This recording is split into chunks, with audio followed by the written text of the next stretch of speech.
بسم اللہ الرحمن الرحیم۔ السلام علیکم ورحمۃ اللہ وبرکاتہ۔ ناظرین گرامی، آئیے سنتے ہیں کہ ہرنوں میں کستوری کی خوشبو کیسے پیدا ہوئی اور حضرت سلیمان علیہ السلام کا تخت کیسے اور کیوں ٹیڑھا ہوا، اور ہمیں ان واقعات سے کیا سبق ملتا ہے۔ مگر مزید آگے پڑھنے سے پہلے آپ ہمارے چینل کو سبسکرائب کر لیں اور ویڈیو کو آخر تک لازمی دیکھیے۔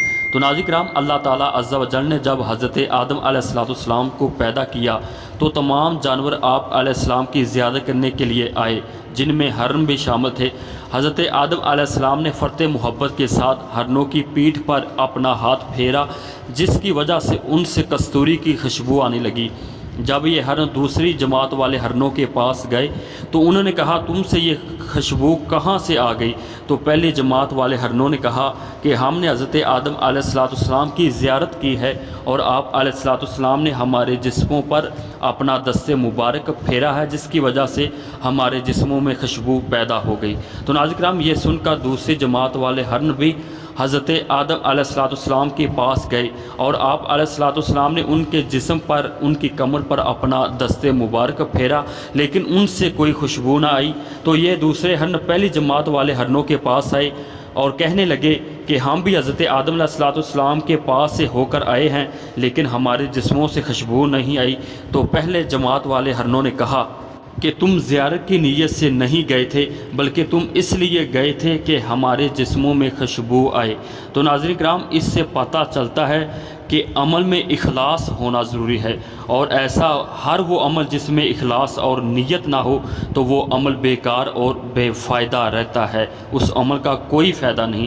تو ناظرین کرام، اللہ تعالیٰ عز و جل کے نبی حضرت سلیمان علیہ السلام، جن کو اللہ تعالیٰ نے پوری دنیا کی بادشاہت عطا فرمائی تھی، جنوں اور انسانوں کے علاوہ ہوا، پانی، چرند پرند پر بھی آپ کی حکومت تھی۔ آپ علیہ السلام ایک دفعہ بڑی شان و شوکت کے ساتھ تخت پر بیٹھے ہوا میں پرواز کر رہے تھے کہ اپنی شان و شوکت دیکھ کر اپنے آپ پر فخر کرنے لگے کہ میری شان کتنی بڑی اعلیٰ ہے۔ ابھی یہ آپ نے الفاظ کہے ہی تھے کہ آپ کا تخت ٹیڑھا ہو گیا، یعنی نیچے زمین کی طرف آنے لگا۔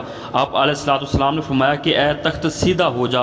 ادھر اللہ تعالیٰ نے ارشاد فرمایا کہ اے سلیمان علیہ السلام، پہلے اپنے قلب یعنی دل کو سیدھا کرو۔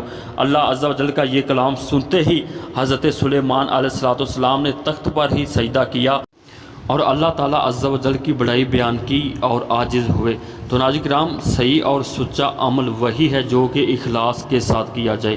اگر ہم اپنے اعمال میں مخلص نہیں ہیں تو ہمارے عمل کسی بھی کام کے نہیں ہیں۔